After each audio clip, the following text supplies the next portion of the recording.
Yesterday, as you know, the first special session in the new administration ended. The governor wanted to start off with an ethics package to try to change the image that we seem to have throughout the country. For the most part, I think it was good. I believe there'll be something like 22 bills that ultimately will have passed. I voted for, I think, 20 of them.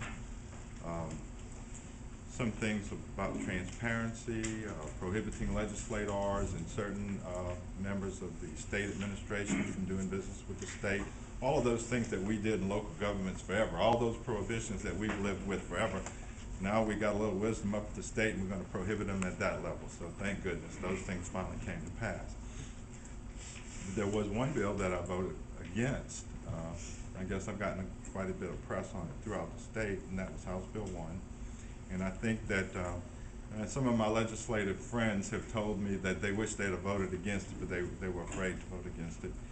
But I think we'll come back and we'll see a lot of that change. But the problem is it has taken local governments, and that's just one of the problems, it's taken local governments all the way down to the population of 5,000 and above, and I guess that's probably everyone here, although I saw some reports that said some of you are in districts that have 5,000 and more, and a couple of you are under 5. Is that not? We all over. Everybody's over 5,000? Well, so I guess you're going to all be equally caught in that. There were 3 parishes that had some that were on the borderline, and so there was an equal protection clause that people were worried about and all.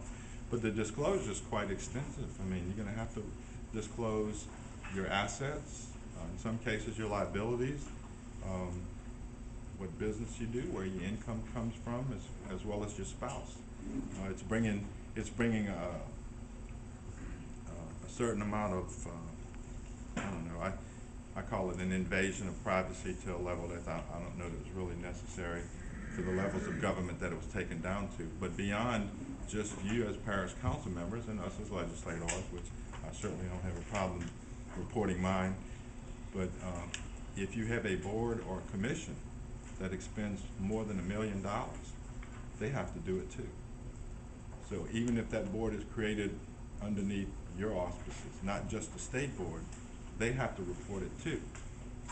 For example, I would think, and we're going to have to get clarity on this, I would think that a sewer board, perhaps Charenton or Water District Board in Centerville or Stevensville or 5 and 8, if you have a capital outlay project one year and you expend $1 million, the way I read the bill, everybody has to do that full disclosure.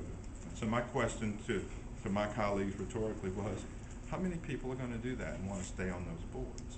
And it's tough enough now to find people to get on those boards, and I don't know what that's going to bring to the process, because to be frank with you, when you put the form out there to fill out and you put all of those assets and information on there, and I asked this question to the Speaker of the House as well as to the governor's people, on what line will you list freezer in the cash in the freezer?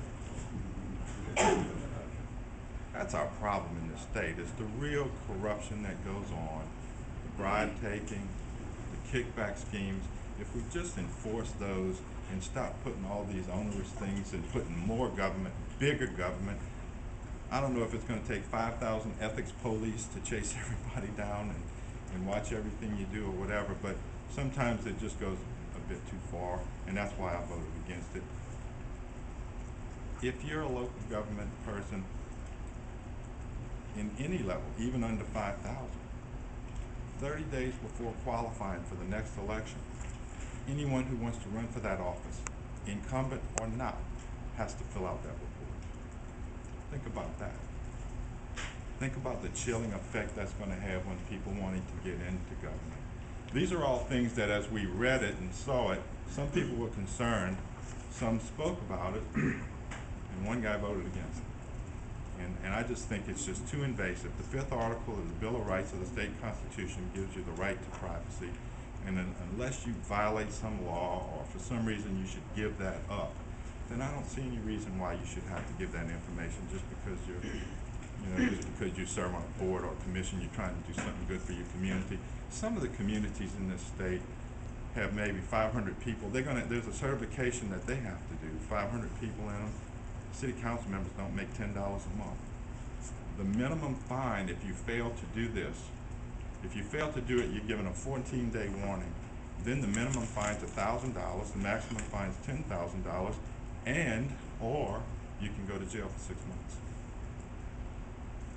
We've created a new class of crime for failure to report, which again I think is invasive. I think Thomas Jefferson would throw up on the invasion of privacy that's going on with this, but it is what it is, and the law was passed, and we'll see. You know, I think there are already some of my friends in the legislature calling it. We didn't realize it was doing this and doing that. So, well, okay.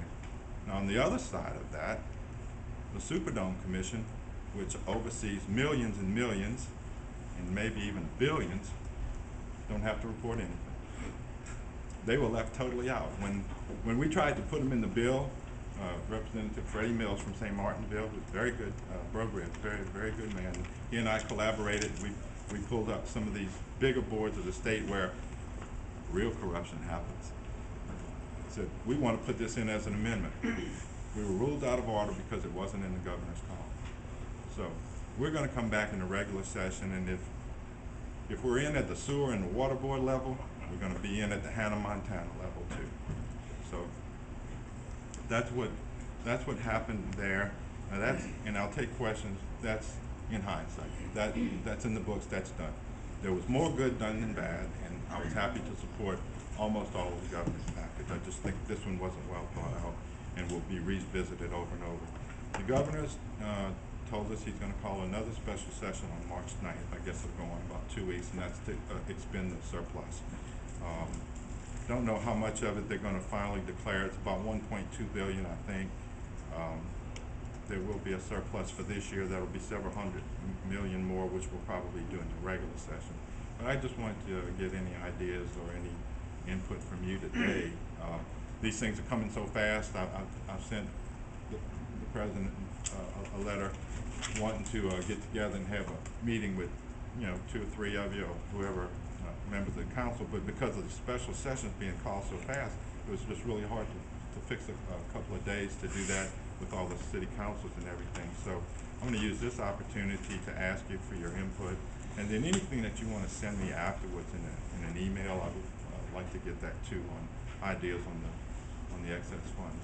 I do not know for sure. The administration is still trying to figure it, and I am on the transportation committee.